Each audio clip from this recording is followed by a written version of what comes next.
হয়, মোৰ নাম মিছ সবিনা ইয়াসমিন।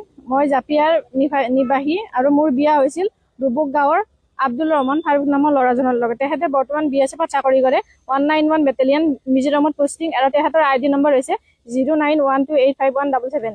তেখেতে মোৰ লগত শাৰীৰিক আৰু মানসিক বহুত দিনৰ পৰা অত্যাচাৰ কৰি আছে। মই অত্যাচাৰ সহ্য কৰিব নোৱাৰি আজি 2 বছৰ ধৰি মাহঁতৰ ঘৰত আছো। তেখেতৰ এটা কেছ চলি আছে হাজো থানাত। তেখেতে সেই কেছটোত আহি আছে, মাজে মাজে আহে, মাজে মাজে নাহে। আকৌ কি হৈছে, সেই যিজনী মাইকীৰ কাৰণে আমাৰ কাজিয়া এখন হৈছিল, এক্সট্ৰা মেৰিটেল, যিটোৰ কাৰণে মই তেখেতৰ ওপৰত কেছ দিব লগা হৈছিল, সেই মাইকীজনীকে তেখেতে কালি আকৌ আহি 4টা বজাত গধূলি পলাই লৈ গৈছে। তেখেত আৰু মোৰ কাজিয়াৰ মেইন কাৰণটো হ'ল মাইকীজনী। তেখেতে নিজে মোক কৈছে যে এইজনী মাইকীক মই বিয়া কৰাম, মই ভাল পাওঁ।